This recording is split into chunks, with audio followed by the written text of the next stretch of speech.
This building may not be very familiar to you, but I'm sure that the magazines we make inside are. This is the home of Future Publishing, Europe's biggest publisher of computers magazines. My name's Steve Jarrett, and I'm the editor of one of those magazines, perhaps the best known of all, Amiga Format. Before we get down to business, perhaps you'd like to take a look inside.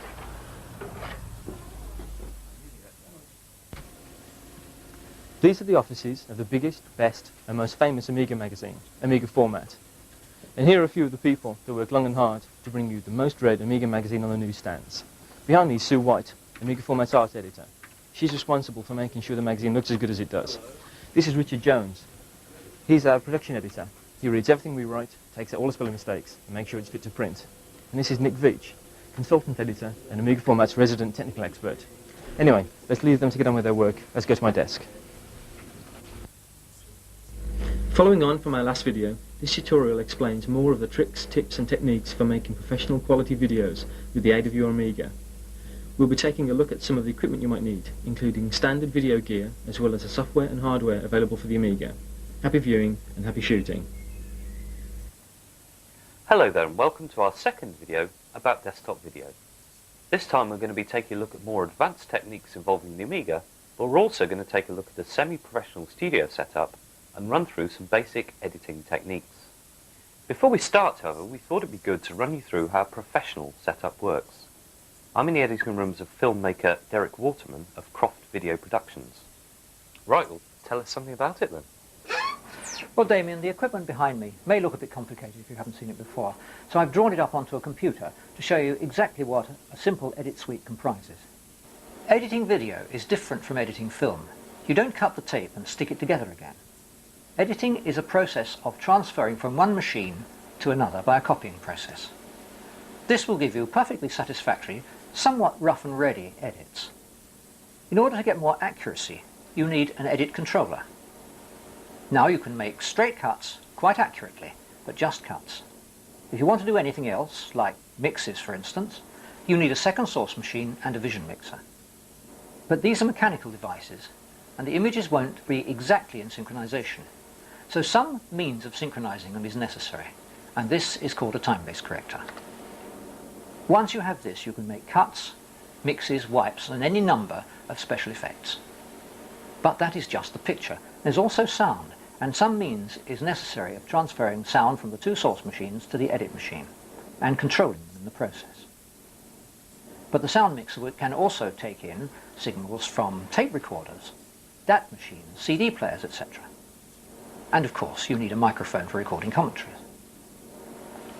But what about titles and graphics, like the ones you are watching at the moment? These are best generated by using a computer.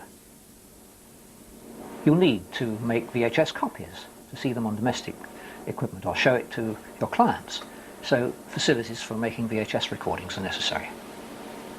That is the simplest setup that would be required for making professional quality films. Behind me is the edit suite, which you've seen on the computer. Here are the two source machines, in this case High 8 and High Band SP, and we're editing onto the edit machine, which is High Band SP. Here is the edit controller, and this is the vision mixer and special effects generator. That's associated with the two time-based correctors, which are here. This is the audio mixer, and graphics are done on the computer, which is over there. The interesting part is when you start using this equipment artistically. Okay, so could you perhaps tell us a bit about the editing process and how it works? Yes, well, the important thing about any film is the way the story flows. And this is tied up very closely with transitions, how each shot relates to the shot before and the shot afterwards. I'm going to show you a sequence and explain how we came to design it that way. Here we're showing cider being made in a small country mill. Very good cider it is too. Our problem here is to get from this sequence to the ghost story, which comes later on in the film. I notice you use a lot of close-ups in quick succession here. Oh yes, well, the whole process of making cider takes quite a long time, of course, and we haven't time to show it in the film. So cutaways enable you to cut out quite large sections of the process without apparently upsetting the flow. And you do all these with the same camera? Oh yes, yes. Each shot, of course, has to be carefully lit for two things. Firstly, to look effective in its own right, and secondly, so that it matches in with the other shots. Now we come to the beginning of the next transition. We move from the cider mill itself into the little shop which is associated with it, and the commentator will talk about how big shops like Harrods will sell their cider, but it's also on sale in the little rustic shop here.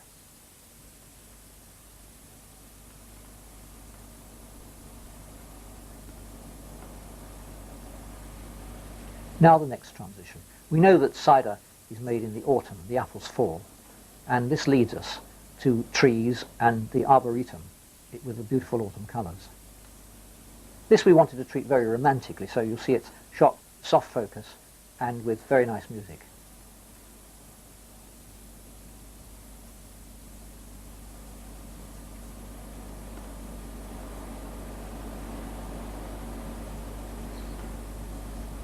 The story would of course become a little bit boring if you keep it always the same, so we put in a little surprise, something unexpected.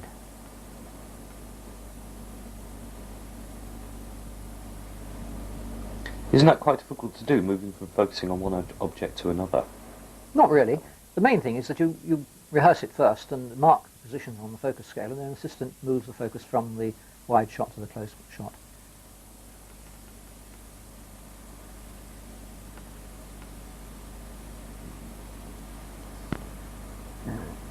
Here we see these buildings which are associated with the Queenswood Park where we're shooting this. And it begins to lead us into the next transition. All this is taking place in the autumn when the leaves fall. And leaves falling imply bare trees, which look beautiful against the sky. And when the sun shines through them, it looks remarkably like a fire. And so our logical transition is to a real fire and to the landlord of the pub telling his ghost story. Of course, he doesn't get it always right, and it goes on a little bit. It's a little bit long-winded. So we have cutaways to enable us to use the bits of the soundtrack we want without ugly jumps in the picture. You see, we've lit it very carefully to simulate firelight, including a flickering effect. How have you done that? Oh, it's a very much Heath Robinson process, actually, by using lights with different coloured filters in front of them and waving fingers or bits of rag in front of the light. Now we've come to the town, and he's telling us about the story.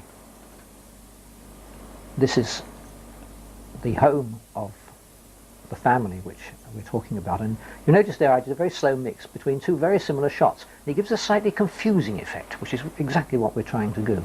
And then we move into the effigies of the family in the church, show where they are in relation to the church. Establishes the scene in that wider shot. Exactly, yes. And here we're talking about the man's prowess as a warrior, ending with the fact that he was killed in battle and showing a sword.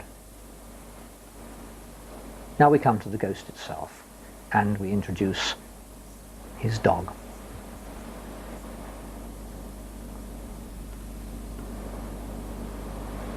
We tell a legend of how local villagers are frightened to go near the house at night, just in case.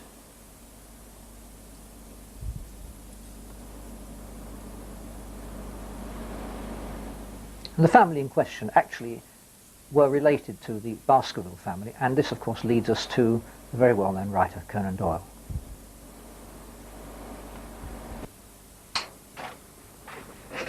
Well, perhaps that'll give you some idea of how a sequence is planned and how you get from one place to another smoothly without any glitches. Now I'm going to show you the sequence again without my jawing all over it, so you can see it as it was intended to be seen.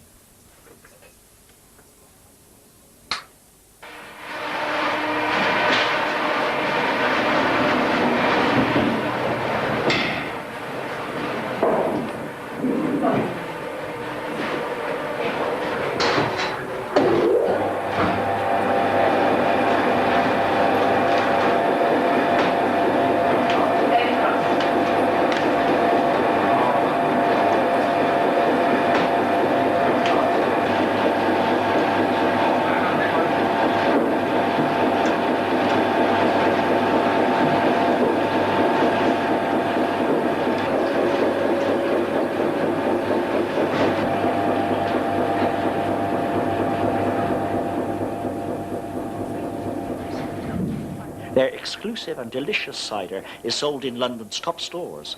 as well as locally, and here in the small shop that adjoins the mill. It's still not quite that messy.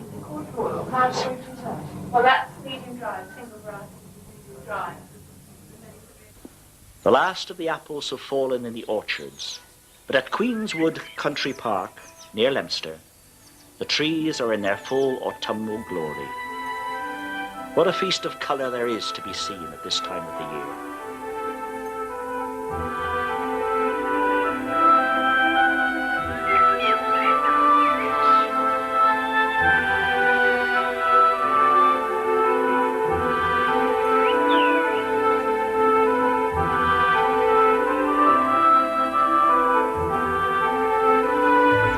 Besides the beauty of the autumn colours, there are a few surprises to discover as well.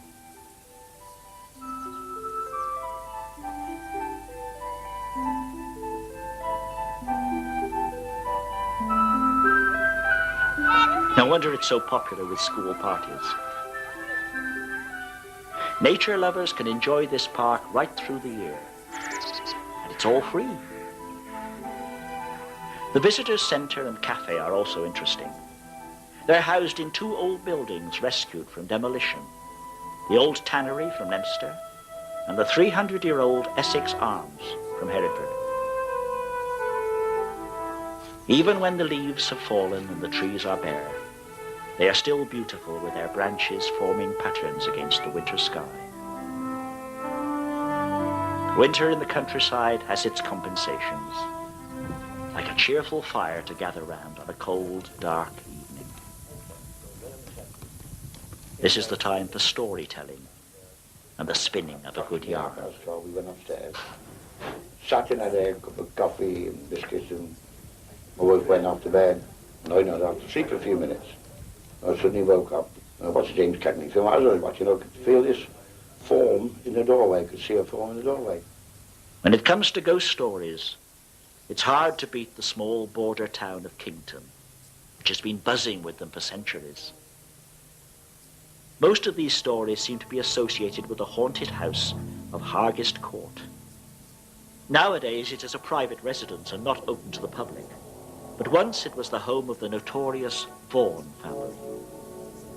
These are the effigies of Thomas Vaughan, known as Black Vaughan, and his wife, Ellen the Terrible, who are buried in the church of St. Mary. In the Wars of the Roses, Thomas, despite his 69 years, fought bravely for the Yorkists at the Battle of Banbury, where he was killed in 1469. One of the many legends has it that, ever since, the ghost of his great black dog has haunted the house and its surroundings. There are still those who won't come near this place at night, and others who even claim to have seen the ghost itself. The apparition is said to have appeared before a death in the family, and it is thought that this is the story which inspired Conan Doyle to write his Hound of the Baskervilles.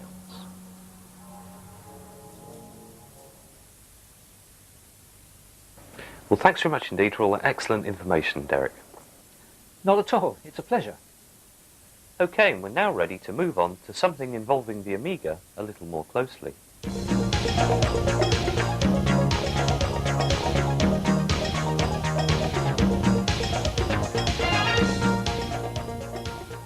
Let's now look in more detail at the Amiga, and specifically at video hardware for the Amiga. Though first, it might be well worth recapping which model of Amiga is the best investment. Your choice essentially is between the A1200 and the A4000. Both these machines feature the newer AGA chipset, which gives you the use of new screen modes, including extra high resolution modes, and modes that give more colours. The Ham 8 mode, for instance, means that you can use up to 262,000 colours on the screen, which for video purposes is more or less as good as true colour. Though we'll talk a little more about 24-bit photographic quality graphics shortly. Now the A1200 has the very real advantage of a composite output, which means you can lay Amiga graphics straight down to videotape without needing a Genlock, and that could be useful. Generally, you'll be using a Genlock anyway to overlay Amiga graphics onto a video image, so the Genlock converts the Amiga RGB monitor output into a signal that video can use. And if you need to, you can of course use the Genlock in Amiga only mode to run down Amiga graphics without any keying or mixing.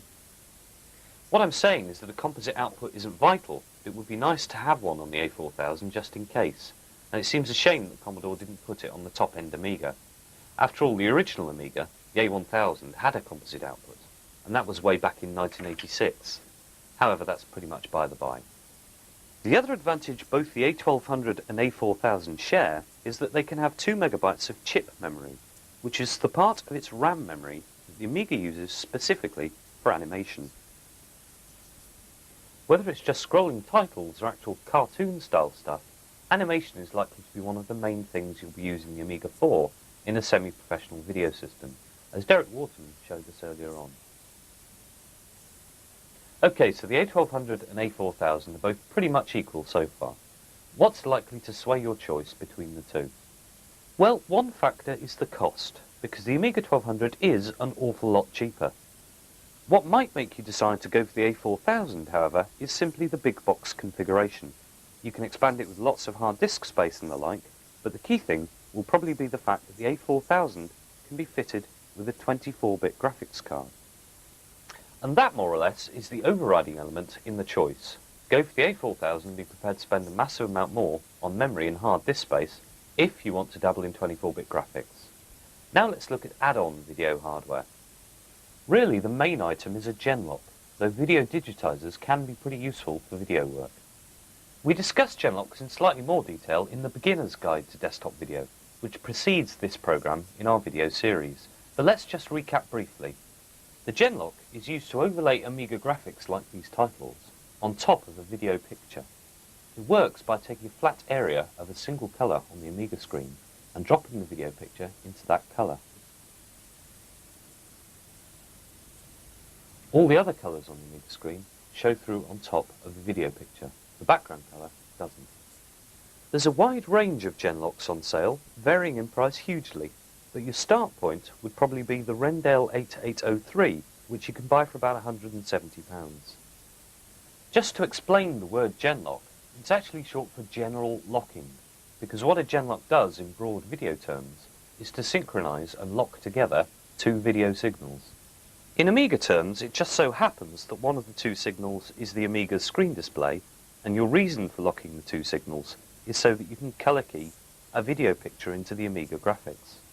But you ought to be aware that when Amiga people use the word genlocking to describe what's effectively a colour keying process, they're strictly speaking misusing the word. Anyway, when you're buying a Genlock, remember that what you're looking for is the purest through signal that you can get, and buy accordingly. More expensive models aren't necessarily better. Genlocks apart, there are only a few video-specific items of hardware on the market. One we simply have to mention is the famous video toaster, which is used by many an American broadcast network, and it effectively turns an Amiga into a full special effects unit and video mixer, as well as being a caption generator, a titler, and an animation workstation. The snag is that the video toaster only works with the American NTSC television system, though a PAL version is said to be on the way. You can buy a gadget called the standards converter to convert from NTSC to PAL, but it's hardly a perfect solution. This, however, is available right now in the UK, and very much of use to anyone with a PAL editing setup. It's basically a time-based corrector, or TBC, and it's made by GVP of America, who have been famous for their quality Amiga hardware for a long time. This is called the TBC Plus, and the plus in its name is meant to tell you that it does a whole lot more than you'd normally expect from a dedicated TBC unit. As we saw earlier in Derek Waterman's professional studio, the TBC is used to put straight the timing errors in a video signal that inevitably appear because the video players are pretty basic mechanical devices. Without the TBC, the picture tends to get an attack of the jitters. The TBC Plus, which was very highly rated in an Amiga format review, does that basic function, but it also has many more features. It includes a proc amp, a process amplifier, which can clean up your signal, and it claims to give broadcast quality output, which is pretty impressive. Its extra features come as a result of the fact that it basically works by digitizing the incoming signal in true color and in real time, so it can also be used as a frame grabber, a digitizer in other words, and you can also use it as a complete real-time digital video effects unit, and it even acts as a standards converter. All in all, the TBC Plus has to be highly recommended for any serious Amiga video studio, and it will fit snugly inside an Amiga 3000 or an Amiga 4000. Okay, so that's a glimpse of specific video hardware for the Amiga. Let's now take a brief look at video digitizing. A digitizer is basically a gadget that takes one frame of a video signal and grabs it as a still, and then turns it into digital form so that you can then treat that frame like any other Amiga bitmap picture, loading it into a paint package or image processing program to play around with. It's mainly of use for grabbing frames of your video and image processing them, but it can also be used for doing traditional animation on paper, then digitizing it in and running it as an Amiga animation. The things you're looking for in a digitizer for video work, therefore, are twofold. One, the ability to grab in real time at 1/25th of a second. Some older models couldn't manage this and actually used several frames to build up a static image, so they had to have a static supply. And two, that each frame grabbed should have as many colours as possible, so that it reflects the original as closely as possible.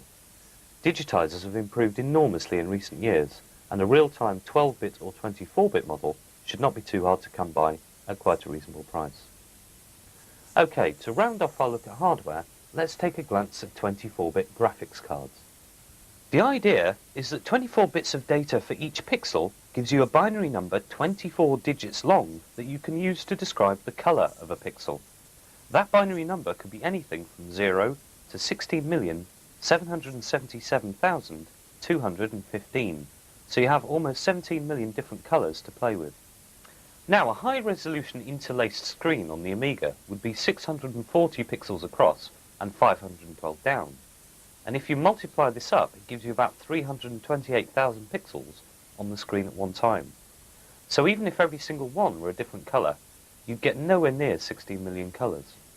So why is 24 bits the true colour standard? Well, here's an experiment you can try at home if you have an Amiga 1200 or 4000, because they have 24-bit palettes. The theory is that the human eye cannot distinguish between more than about 200 different shades of any one colour. So since computers handily figure 256 colours as 8 bits, 256 is taken as the full range of shades of one colour. Try setting a palette in an AGA paint program of, for example, 256 shades of red, and see how subtle the shading between them is.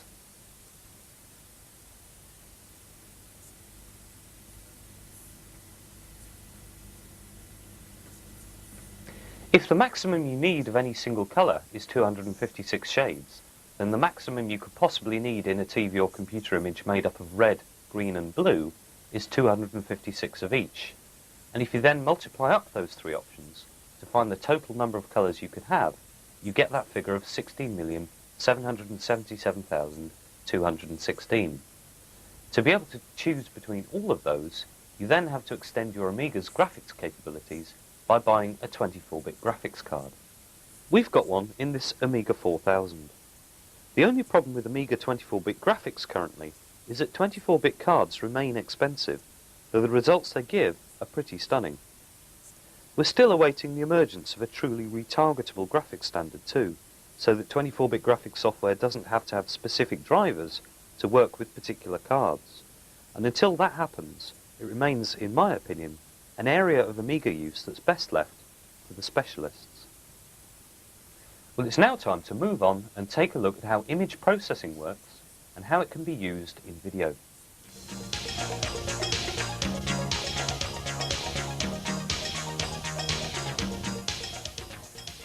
To do image processing, all you need is an image processing program, so that's simple enough.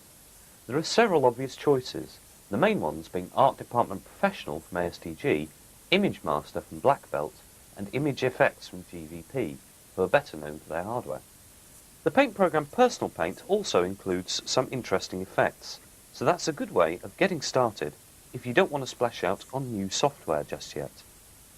In case you're wondering what the point of image processing is, it can be used either to create interesting static screens, such as backgrounds, titles and logos, or to alter video images frame by frame, which is an awful lot slower than real-time digital video effects, but is actually much more flexible. We're going to show you some simple examples using the paint package Personal Paint.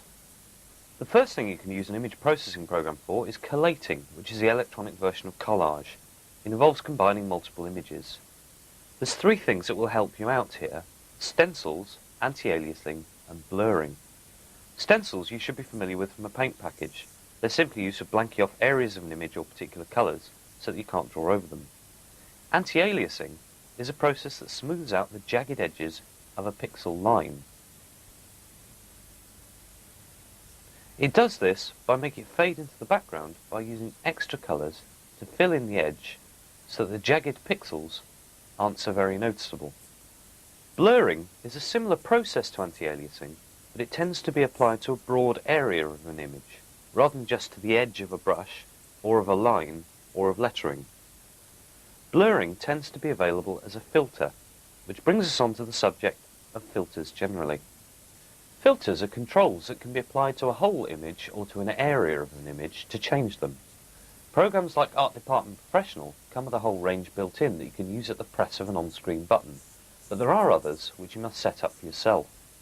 The two you'll come across most frequently are dithering and convolutions, and you'll find both of these in Personal Paint 2. Dithering basically shuffles around the pixels on an image so that it smooths out variations, which can be used for all sorts of weird effects, as well as to bring out detail or to hide the fact that an image uses a limited number of colours. In particular, dithering black and white images preserves detail while minimising the amount of memory they use, while the infamous Floyd-Steinberg dithering is a favourite for smoothing out the flat bands of colour that result when you reduce the number of colours in an image. Convolutions are applied in a highly mathematical way using a matrix, a grid of numbers like this, which can at first be rather hard to understand. The only way to learn about them is to experiment. In this example, we can create a simple blur filter using our convolution matrix, but you can also get effects such as edge detection, sharpening, removing noise, and embossing in this way. Of course, it's much easier to do if an image processing program has preset buttons to do these things for you, but the preset effects will all be using convolution matrices in just the same way. Let's take a look at some of the preset effects that you might have in an image processing program. For starters, you would usually expect to be able to turn an image into monochrome instead of colour. And you should also be able to give an image colour effects such as negative colour, or perhaps even more fancy effects like pseudo-colouring, posterization, or solarizing. Other effects aren't necessarily related to colour. Some, like the now popular watercolour effect, are a sophisticated kind of blur.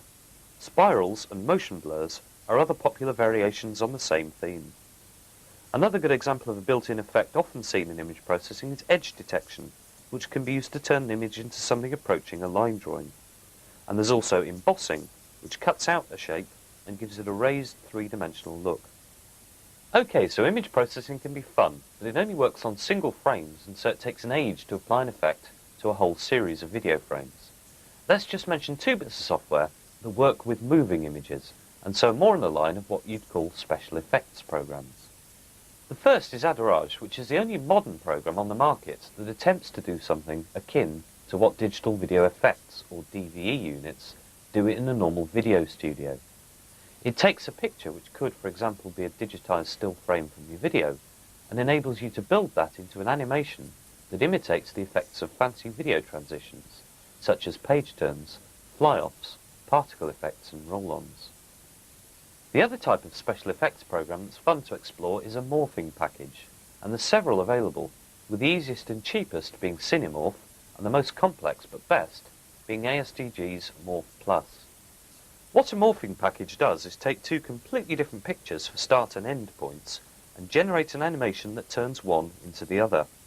It's the kind of thing you must have seen dozens of times on TV ads, turning cars into horses.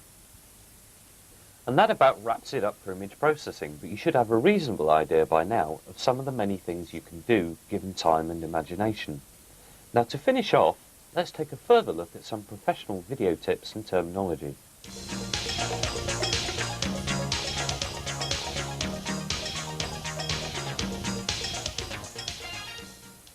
First, let's cover the basic kinds of shot that you can use when you're filming.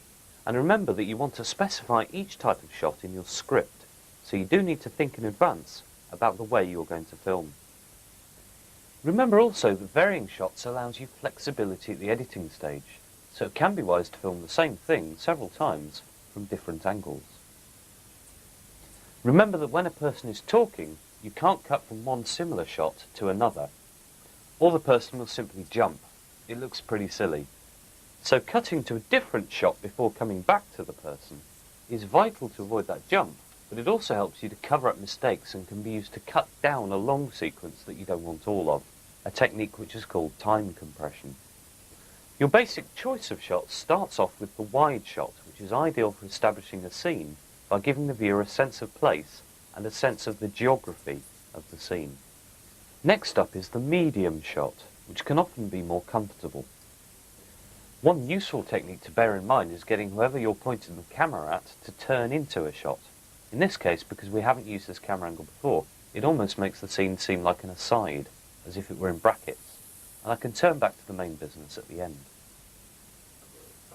A closer, tight shot like this can be a little intimidating, but it also tends to be more involving if you're getting down to the nitty-gritty of a subject. It almost literally draws the viewer in. A close-up is an ideal way of getting you from one shot to another or covering up a cut, so it helps in the edit to have a lot of these, and for that reason they tend to be called cutaways. The close-up has the equally functional purpose of showing detail, as well as the artistic purpose of composing an attractive abstract shape and playing around a little with light. And when you've established what it is you're looking at by holding a slightly wider close-up, a few very swift cutaways of the detail add variety and a sense of movement. A way of adding interest to a longer close-up of a static object is to pan along it, putting the movement back into the shot.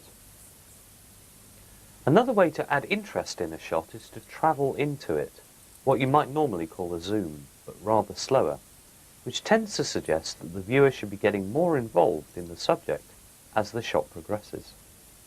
And a good way to move from a discussion of a specific thing like this mouse here into a more general passage of your script is to start close on it and travel out, giving the sense that we're moving on to something else. Which in fact we are. We've covered the basic vocabulary of shots available to you, so let's now explain a few of the things that are second nature to professionals, but we mere TV-watching mortals don't normally come across.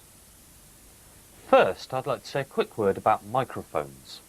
This is the shotgun mic we're using as a safety on this shoot, so there's two terms that need explaining for starters. A shotgun is a microphone that picks up sound in a tight, narrow beam, so it picks up whatever it's pointed at very clearly, but it doesn't pick up things off to the side very well at all. We're actually recording the sound you're hearing now using this tie-clip mic.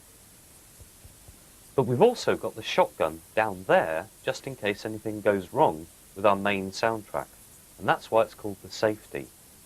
Setting microphones up for a shot is a highly specialised job, but remembering to take a safety is something everybody can do. Colour bars are the next thing I'd like to mention. You might have seen them on things and wondered what they're there for. Well, they simply act as a reference for the conditions under which you're recording, so that you can later adjust the levels of colour. Put some bars down on the start of your tape, and later, if all the colours from your filming aren't quite what you expected, you can adjust the signal in a mixer until the colour bars look right, and then the rest of the stuff you've filmed should be right too. You can mix up a pretty decent approximation of PAL colour bars using these colour settings in a paint program that uses values of 0 to 255 for each of red, green and blue, such as Deluxe Paint or Personal Paint. Next, we ought to mention time codes. A time code numbers every frame in a video using the format hours, down here, minutes, seconds and frames. Obviously the frames go past pretty swiftly, there's 25 in each second, whereas seconds and minutes both count up to 60. Not only does the timecode allow you to identify every single frame and refer to specific points in the video where you might want to make a cut, but it's also actually the thing that controls where the video recorder lays down each frame it records, so it's crucial to accurate editing. There are several different abbreviations that you might see mentioned for timecodes. There's also control tracks, which are the half-hearted domestic video player version, as used by all videos that register hours, minutes and seconds instead of just a number on a counter. RTC and RCTC are both timecodes invented by Sony for their Video 8 equipment, but by all accounts they don't work too well. The ones you want to worry about are LTC, which stands for longitudinal timecode, which is the less effective of the professional systems, and VITC, which stands for vertical interval timecode, which is the one that professionals actually use. You might also hear mention of burnt-in timecode, which refers to when the timecode from the master tape is left on the duplicated copies for whatever reason. With that inside information under your belt, you might also like to know the meanings of a few of the terms used in video editing. First, there's A-B roll editing, in which two source machines, player A and player B, are used so that you can mix and fade from one image to the other. Then there's assembly editing, which is the simplest kind, where you assemble the finished master in a linear sequence from start to finish by laying down the bits you want from source tapes. The opposite of that is insert editing, where you prepare a whole tape by blacking it, then put down the bits of footage you want in the places you want, in no particular chronological order. Obviously this takes more preparation because you have to know in advance the exact duration and running order of all the individual pieces of footage you use. While we're about it, you may hear video people talking about linear and non-linear editing suites. A linear system is a traditional tape-based process in which the source tapes have to be played and recorded to make up the edited version. But there's a growing movement towards non-linear systems, where the sources are digitized onto a hard disk drive and then assembled from there. Because you can jump to any point on the hard drive at any time, you lose the restrictions of linearity. Right, now let's look at signal formats. The only real problem here is that there's lots of abbreviations which can be quite confusing. For starters, we have RF, which stands for radio frequency, and that's the sort of signal the TV gets from the aerial. A composite signal is one in which all the different kinds of video information are mixed up, and so it's less pure. That's what ordinary VHS video recorders use. Composite is also referred to as CVBS, which apparently stands for colour, video, blanking and syncs, the four main elements of a video picture. Blanking, incidentally, is the time when the electron beam is returning to start a new scanline or a new frame on the TV picture. Next up from composite in quality is YC, or Luma Chroma, which is used by SVHS. With YC there are separate signals for the luminance part of the picture, that's the Y, which represents contrast and brightness, and the chrominance, the C part, which represents all the colour. Top of the range is a component signal, as used by professional video formats, and component is also called YUV or YCRCV. It not only has separate luminance and chrominance, but also separates chrominance into red and blue factors, giving a very pure signal. I'd just like to mention standard video connectors, and I've got a few examples here. The RF connector is an ordinary aerial cable plug, which you may have seen on the TV, and it looks pretty similar to the phono-style plug, although they're not actually the same, so don't get them mixed up. The other type of connector that's important is the BNC connector. We've got an example down here. This is a bayonet-style fitting, which actually twists to go into place. Okay, so that's connectors. Now let's have a brief run through video formats. Remember that like computer formats, there's a confusing number of these and not all are compatible, so keep them clear in your mind. First, everyone knows VHS, the standard home recording format on half-inch tape, introduced in 1978. VHS stands for Video Home System and uses composite signals. And there is also VHS-C, the C standing for compact, which uses smaller tapes for camcorders. Next up in quality are formats using YC signals, which start off with Super VHS or SVHS, which still uses the same half-inch tape and is again available in a compact camcorder version called SVHS-C. Its rivals are Video 8 and the improved version called Hi 8, both of which were created by Sony.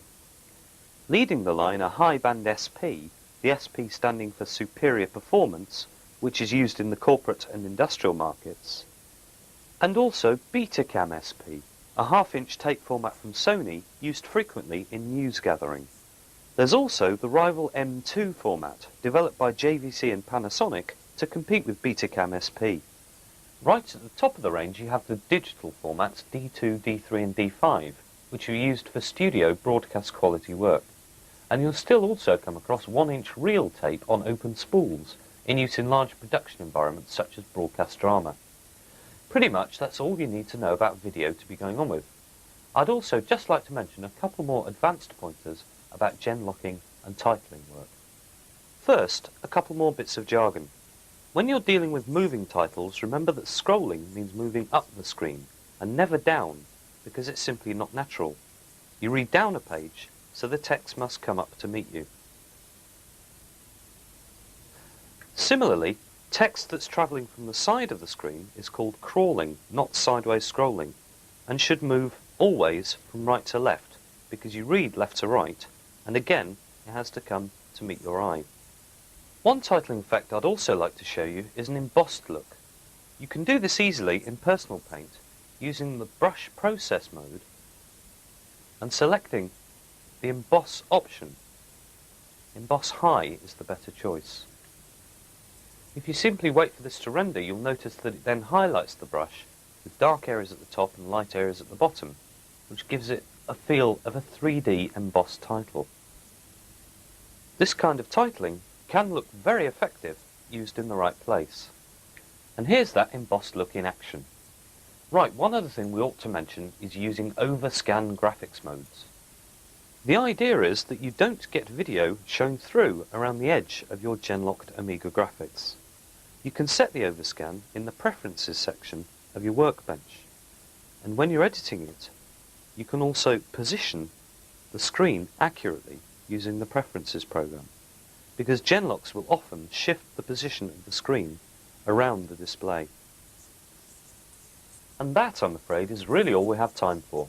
It's such a broad subject at this level that we can't go into all the detail we would like, but there should be plenty here for you to mull over. For more detailed coverage of some of the Amiga graphics subjects we've mentioned in this video, I can recommend this book, The Amiga Format Guide to Desktop Video. Well, thanks for your time, and the very best of luck with all your Amiga video productions. We've produced this series of videos as part of our commitment to you, our readers. If you have any suggestions on how we should improve the videos or the magazine itself, please write to me, Steve Jarrett, at the address at the end of this video. Thanks for joining us. Hope to see you again soon.